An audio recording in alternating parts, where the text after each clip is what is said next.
we search for ways to reduce our carbon dioxide emissions and provide a renewable source of energy for transportation, one solution is being pursued around the world: fuels made from living materials.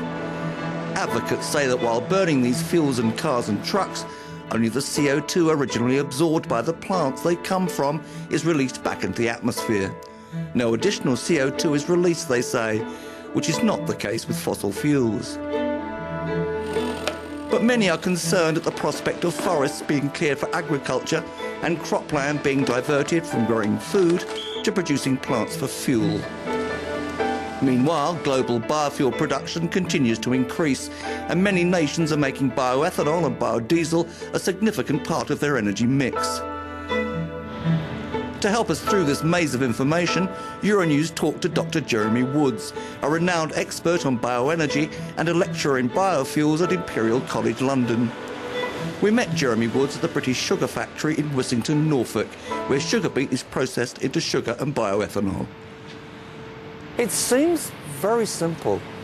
As we run out of fossil fuels for transport, we can simply grow it. Well, in theory, that's exactly right, and that's what's got everyone so excited, that we've got, actually globally, a lot of land that could be used for growing our energy. We've got a lot of need. We've got a hugely increasing need for transport, for mobility, as it's called. And you bring the two together and we should just simply be able to grow all that we need. But actually, it's nothing like as easy as that, unfortunately. Here in the UK, perhaps the story is one of making choices about what the best uses of our land is. Is it land for golf courses? Is it land for football pitches? Is it land for growing wheat for bread? Or should we use some of that land for growing biofuels? So that raises an important point, doesn't it? What do you say to the critics who accuse biofuels of diverting agricultural land from the growing of food to the growing of fuel crop? Well, on the one hand, they're right. It seems like a no-brainer, doesn't it, in a country like this, that we have to make choices, or we're likely to make choices, where we swap food production for biofuel production.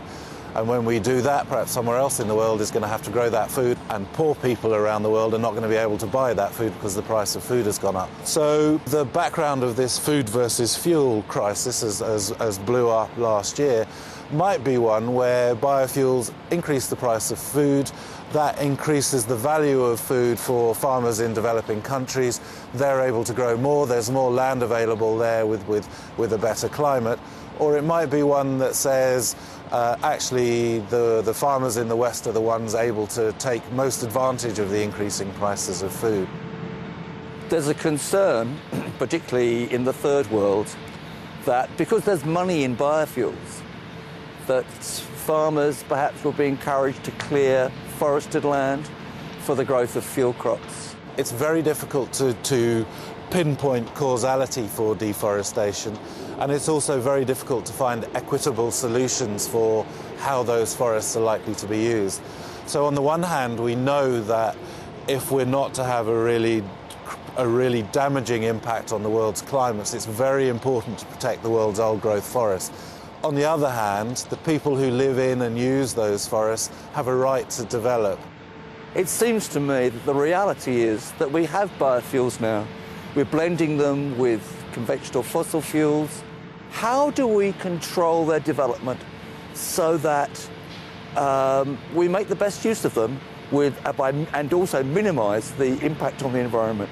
How much saving in greenhouse gas emissions you can get compared to the fossil fuel alternative is very dependent on the way the land is managed and what the land was before and what it could be in the future.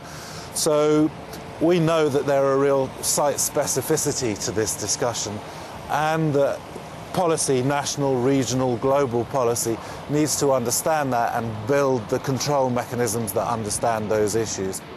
Jumping ahead to 2050, when oil supplies will be constrained with consequent pressure on transportation, what sort of world do you envisage?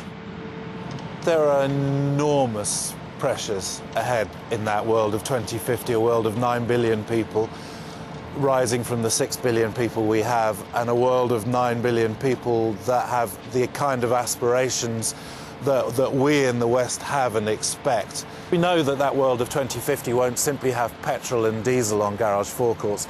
We're likely to have very different energy supply systems to the transport. It'll probably be dominated by electricity in the cities in the world, and yet we'll know that in the rural areas we'll need liquid fuels to provide that transport. So the world of biofuels supplying the farming communities in rural areas is likely to continue on then. But we're very far ahead into the future. We will have had to have met many of these really big challenges, the challenges of climate change, energy security, rural development, food security. We'll have to meet those in the next 10, 15, 20 years, not by 2050.